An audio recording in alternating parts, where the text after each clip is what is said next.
You are listening to Season 2 of The Diary of a Wannabe Writer, the short and often daily podcast in which I chronicle my life and attempt to be a writer by writing daily. Sometimes.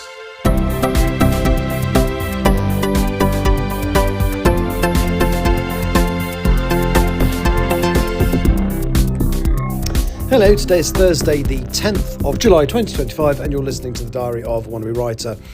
And I have no intentions of doing anything writing related today. I'm having a bit of a lazy day, to be honest. It's quite warm. I've done some clothes washing, because I'm going away tomorrow.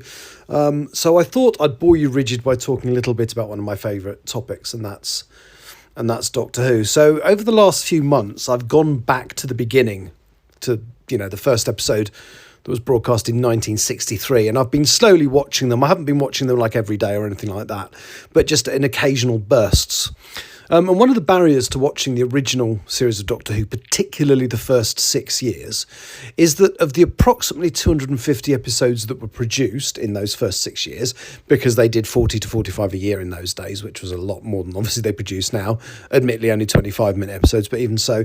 But anyway, out of those 250 odd that were made, 97 no longer exist in the BBC archive. And over the years, things have turned up. So every even then the show was sold abroad, and every now and then videotapes will turn up, or film. Some of them were put onto film. Some of them turn up abroad. So most recently, I think in the last 10 years, they found 12 episodes of Patrick Troughton, and then one of them immediately went missing again. But they found 2 almost complete stories. In fact, they did find 2 complete stories, and then one of the tapes got nicked. So there was 1 episode missing. But it's interesting watching the old episodes, because one of the things the BBC has been doing over the last probably 15 to 20 years has been animating the missing episodes. So although videotapes of a lot of the episodes don't exist, fans in those days would make what were called off-air recordings, which is where they'd literally put a microphone up to the speaker of the television set and make an audio recording of the episode. They also used to do these things called telesnaps, which is where they'd take photographs of the TV screen. So although none of the episodes exist, they have audio of every single episode, which, bearing in mind some of them were literally a microphone up to the screen, up to the speaker of the TV. It's very impressive how they can be cleaned up these days. So all of those have been cleaned up. In terms of audio, there's an amazing guy, and I've forgotten his name, but it'll come back to me. Mark Ayres, that's it, who basically has cleaned up all the audio so they don't sound like they're a microphone held up to a speaker. They sound like pristine audio copies. And it started off, I can't remember what year it was, but it started off basically, they decided they wanted to release an 8-part Patrick Troughton story called The Invasion, which was Cybermen invading London in 1960. I think it was 1969. It might have been 68, though. It was that season. I can't remember which side of the year divide it was broadcast. And they wanted to release it on DVD. Unfortunately, only two of the episodes no longer exist in the archive, episodes 1 and 3. So they animated them. They used the off-air recordings as the soundtrack, so it's got the original dialogue and sound effects and music, and then they used these these telesnaps, these photographs, to rebuild the episodes using animation. So they actually made sure the sets, they kind of virtually designed sets that looked like the ones that were used in the episode.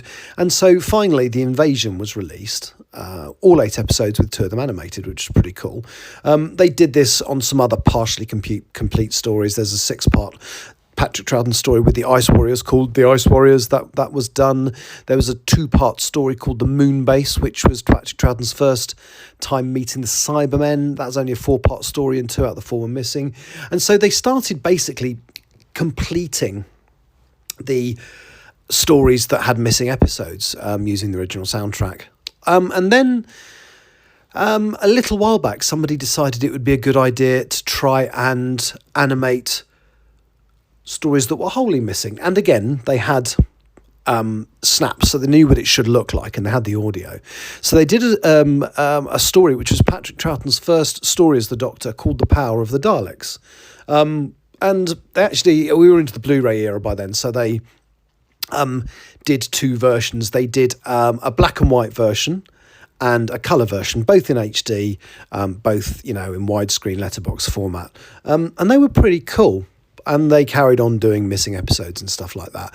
And as the range continued, they suddenly realised they didn't need to be tied down to the visuals, because they weren't creating episodes to fit around existing ones, because they were animating whole stories. They suddenly realised that they could do what the hell they liked, and started basically redesigning and making the sets look more impressive.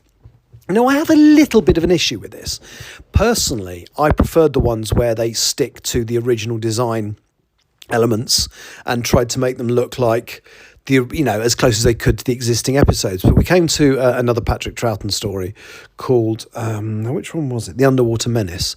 And they just basically redesigned everything. They redesigned the sets. They redesigned the look of the monsters. The only thing I think they kept consistent was the look of the characters, because obviously they were based on actors. And yeah, I'm not sure I like that approach, to be honest. I would much prefer that the existing that the episodes that they're recreating were as faithful to the original as possible. However, what I will say is I've been watching these episodes, and like 10 years ago, if I'd watched Doctor Who from the beginning, there would be significant chunks where I could only listen to audio versions. And they've released them as CDs with linking narration to explain what's going on in the bits where it's entirely visual. But I don't really have to do those anymore, because so many of these old stories have been created and animated now. I'm in Patrick Troughton's first season, and I would have had to watch tons or listen to tons of his last 2 seasons. But now there's only 2 stories that I need to actually listen to, because all the others have been partially or fully animated. So anyway, that was something to talk about. The final thing is, tomorrow I'm going up to Northumberland, so I will be driving most of the day. But what I'm going to do, I'll say a quick hello in the morning, and there's a little treat. So it's part of an audio recording of a Bow Street Society casebook, but I'll talk more about that tomorrow. Take care. Thank you for listening. Bye-bye. You have been listening to The Diary of a Wannabe Writer. For more information about what I'm writing, go to linktr.ee/Richard Writes, capital R, capital W, where you can find details of my website and social media. I may see you there.